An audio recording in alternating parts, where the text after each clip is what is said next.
Assalamu alaikum wa rahmatullah. Welcome here at Crypto Hash Review, where we educate and disseminate information about Bitcoin, cryptocurrencies from a Muslim perspective. And today we're going to take a deeper dive into private keys. Now, some may think to themselves, because of our current systems, how do you secure and store your Bitcoin? Now, what might come to mind is I've got to make a username, I've got to make a password.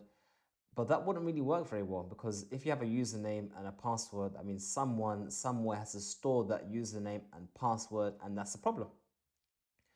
So, the way Bitcoin functions, the way Satoshi Nakamoto put it forward, is the way that all emails or you could say secure communications over the internet functions is that's through public and private key encryption. Essentially, what it means is that you have a private key, which is an encrypted, secure, sorry, not encrypted, it's just a number, a random number. Any number you have, it's just a private key. And then you, from that private key, you make or create a public key. So the public key is derived from the private key. Okay. And it's important that this private key, sorry, is random, i.e. something that someone can't guess. So in the Bitcoin network, the private key is 10 to the power of 72.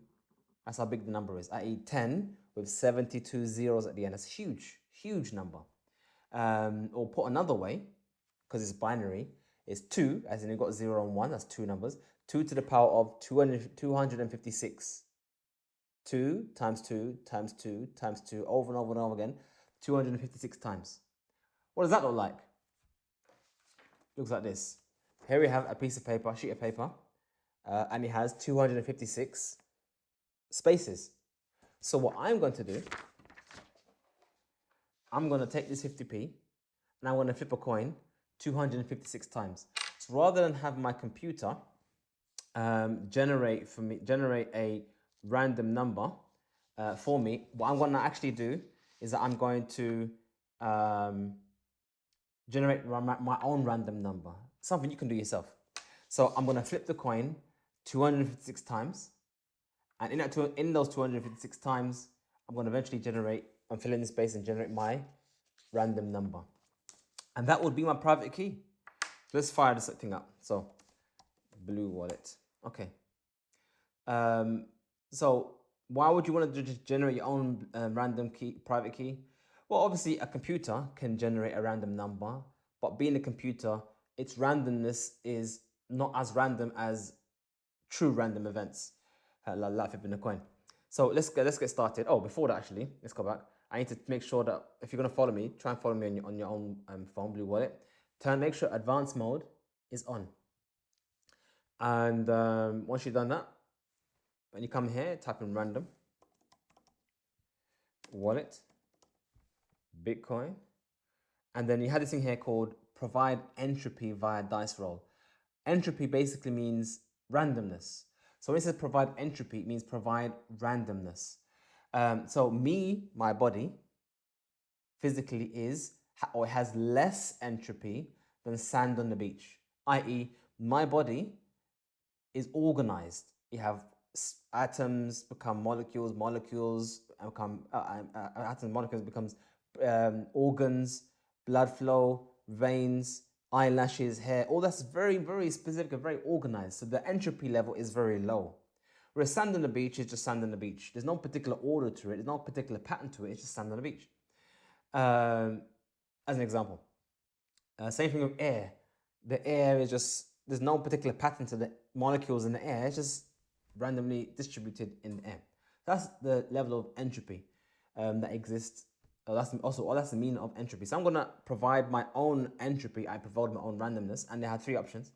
I can do so via dice roll, and this will be a faster option because there's one of 6 options, and each one of those options gives you more bits. As you can see at the top has 0 of 256 bits. It gives you more bits of information per dice roll. You could do it with a 20-sided dice, and that's obviously more randomness. Or you can do it with a coin flip, which is what we have right here on the screen or right here in real life. So that's how this wallet is really good. I haven't seen any other wallet like this, but you can actually generate your own private keys, your own randomness through flipping a coin, rolling a dice, whatnot. And you don't have to do the whole thing like that. You can just provide some entropy, some randomness. So if you can imagine, we've got 256 spaces here. you can add any number of ones and zeros or flips, and then you can let the computer do the rest. So you can combine your randomness with the computer's randomness. You could do that if you wanted to. Anyway, so let's get started. Give me a pencil. So I'm going to make heads be 0. I'm going to make tails be 1. So let's have a go. Tails. And on this one here, it has some random number. I mean, a coin. I know it's probably Russian, looks like. I'm going to make the one on the right tails, one on the left heads, as in heads and tails. So this would be tails. Okay, so that's now added 1 bit. Here, 1 bit. Tails again.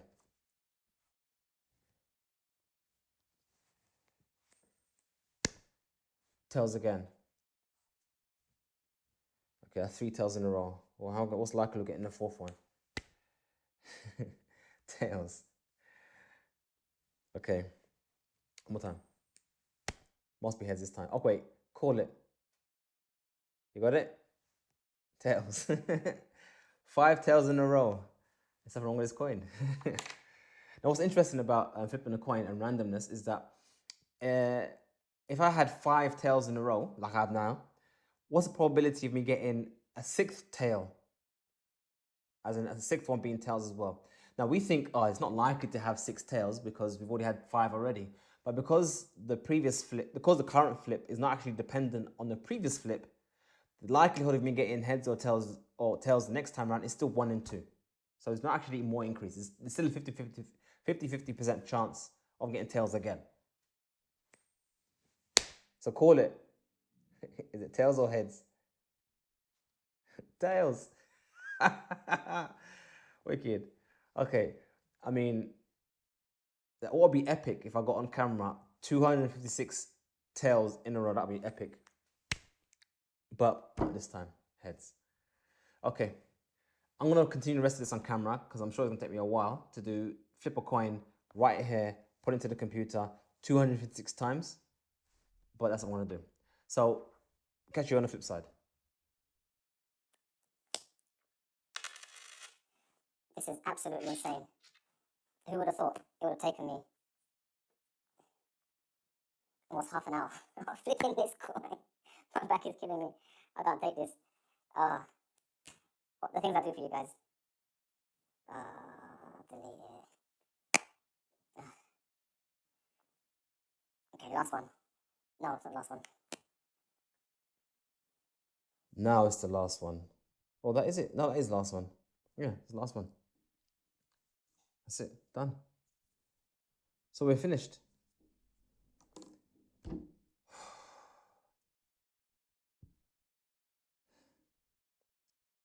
Anyway, moral of the story, flipping coins is a lot more complicated than I guess the other options. So what you end up with now is 256 ones and zeros, which would form the private keys for this address.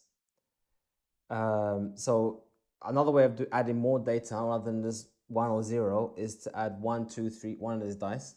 Because obviously these dice are not 1 or 0. It's the value 1, the value 2, which is more than 1 0. So you can actually save time, especially if you did it with the 20-digit one. That's even save more time. But yeah, if you want to go old school and produce a truly random private key that no one can ever guess, no computer program can hack you and give you a pre-program. It's just literally you generated your private keys with your hands. And actually, this private key has value now. I mean, literally, I earned. This is my proof of work. This is my proof of work. I earned this private key. So anyway, save. And it tells you I have 32 bytes of generated entropy. I generated randomness. And I press create. Now it's going to convert that number, or not convert, it's going to represent that number in words. So as you can see here right now, these are the words of my private key that was generated by flipping a coin. So these 24 words, if you write them down, which I'm not going to write them down because you've got it on the screen. I'm gonna write them down. That basically means that if you want to restore this again, you don't have to enter in all of these ones and zeros, and although you could actually go back to it again and type in and try and figure out, type it in correctly, which is horrific. I mean, twice when I was flipping the coin, I actually wrote it down wrong. I entered it into it wrong. So that's even more random than my randomness. So not only is my flipping a coin random, I even had some mistakes in it, which means the number is even more random than just flipping a coin. It has the added randomness of human error. So it's absolutely random. And that's it. That's all I need. Now with this private key, mathematically, it's all mathematics. Mathematically, you can generate from it an address. Yes.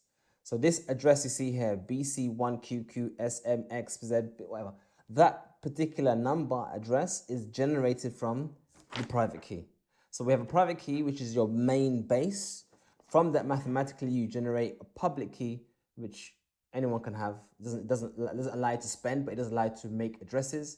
And from that public key, you can now make billions of addresses that you can send Bitcoin to. Now, if you send money to that Bitcoin address, like you see here, which you don't do, because this is not a live wallet, I'm not going to use it. But if you send money to this address, on the blockchain, it will register that money has been sent to this address. And only the one who can prove that they own the address, i.e. sign it mathematically using the private key, can spend it. So yeah, that's a deeper dive into private key. What the heck is a private key? Essentially, a private key is a random number. No username, no password, nothing. Just a random number.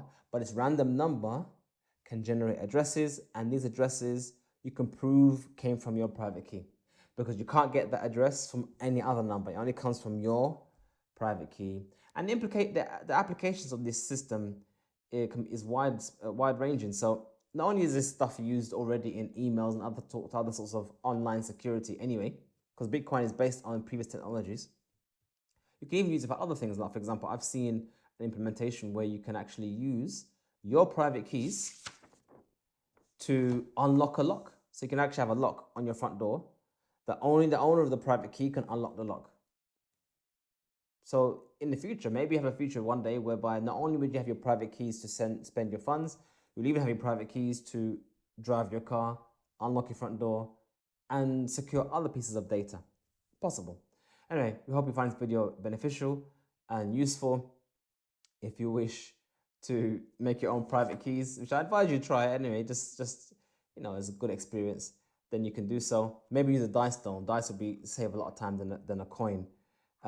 Maybe you can mix and match a few flips of a coin, a few rolls of a dice, and maybe pick a number from the 1 to 20 dice and just add your own randomness to it. Or just add some randomness. You don't have to do the whole thing. You can just do a few lines of your random and let the computer fill in his own randomness. You can combine your randomness with the computer's randomness. I'm saying the word random too more often. I'll let you go. May Allah give you plenty Bitcoin. Assalamu alaikum wa rahmatullah.